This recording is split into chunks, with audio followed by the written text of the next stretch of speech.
在辽阔的非洲大地上，有着一支神秘的猎人团队，他们狩猎的武器是自己的身体。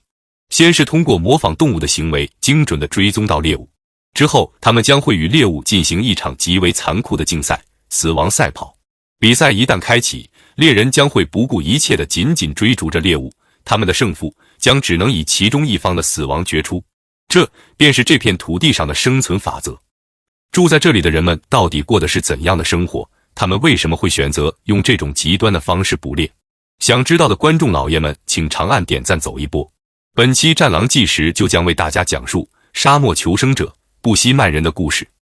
故事发生于南非中心的克拉哈里沙漠，这个名字在非洲被译为极度饥渴。这里常年干旱，动物们早已大规模迁徙，作物也几乎枯萎殆尽。恶劣的生存环境让许多人都迁移到了远方的城镇里，但是有一群被称为灌木丛里的人却依然在此坚守，他们就是依靠采集植物和狩猎为生的布希曼人。布希曼人并没有非洲黑人的典型特征，他们的皮肤黄里透红，成年人的平均身高仅为 1.5 米。直到现在，科学家们都还没有确定他们到底属于哪类人种。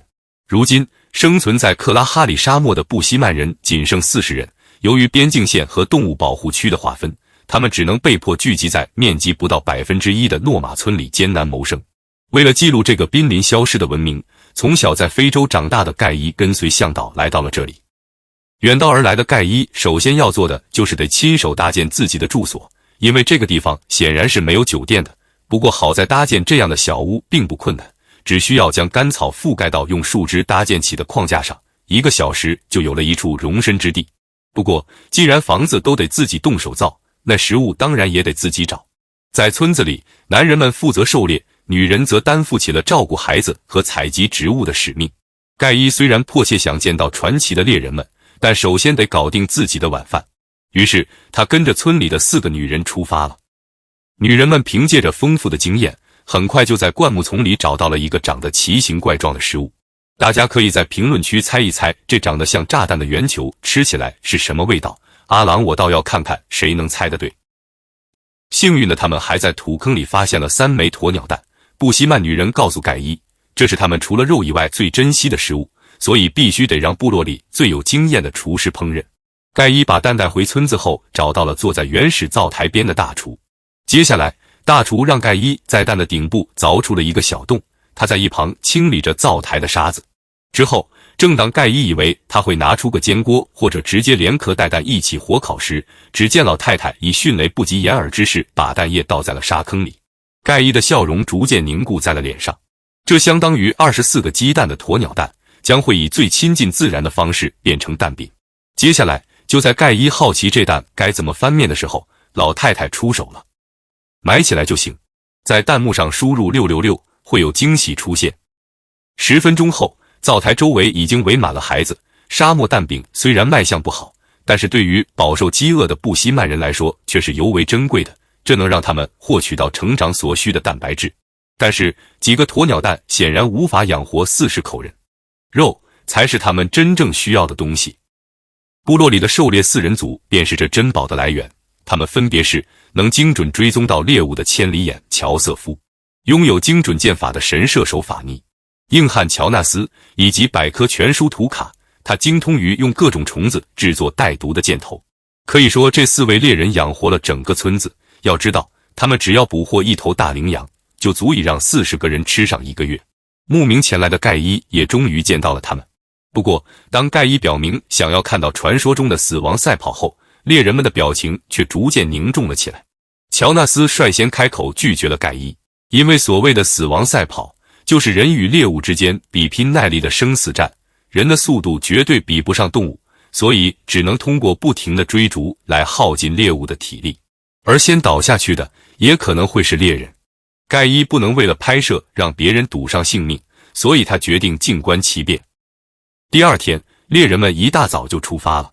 食物的匮乏导致每平方公里可能只会出现1只动物，他们已经有1个月没有捕捉到可供全村人食用的猎物。如果在雨季来临之前还是没能成功，那么布希曼人只能选择搬离这里，到附近的小镇里当起工人。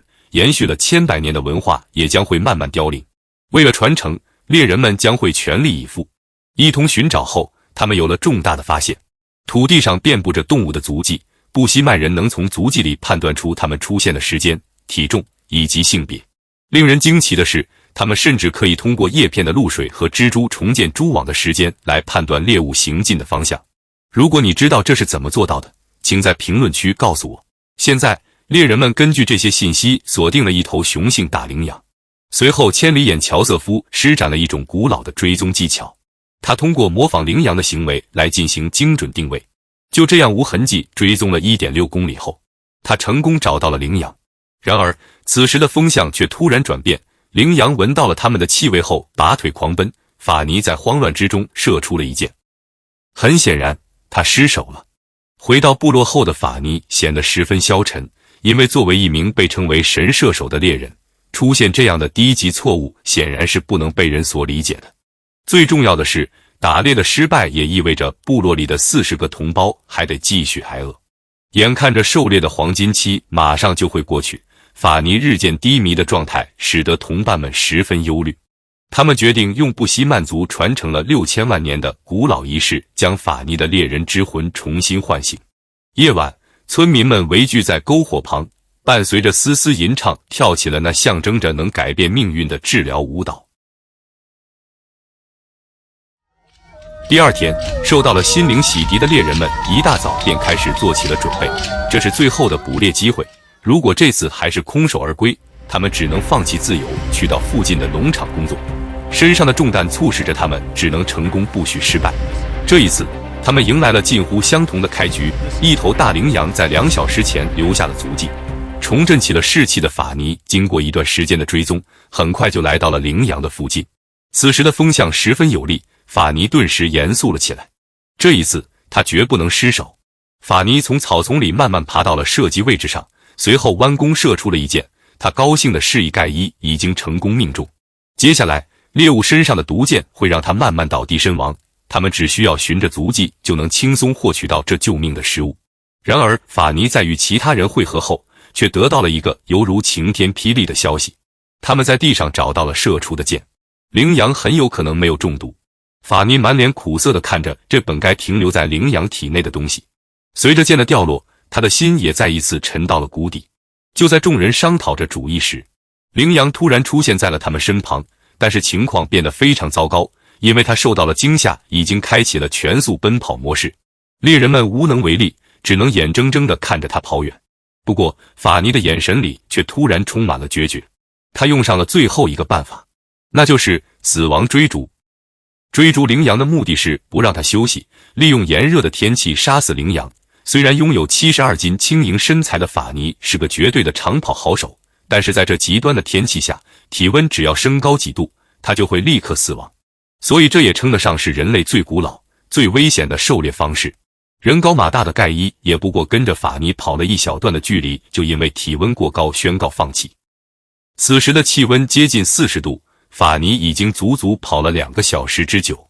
此刻的他心里所想的只有羚羊，眼里倒映着的也只有羚羊奔跑的背影。盖伊跟着猎人小队的其他成员循着足迹一路追踪，他们谁也不知道倒下的究竟会是羚羊还是法尼。令人欣喜的是，猎人们最终在一棵树下看到了法尼站在倒地的大羚羊身旁，他俯身抚摸着羚羊，眼神里充满了对对手的尊敬。他赢了，赢得了这场没有硝烟的战争，赢得了食物和生存的权利。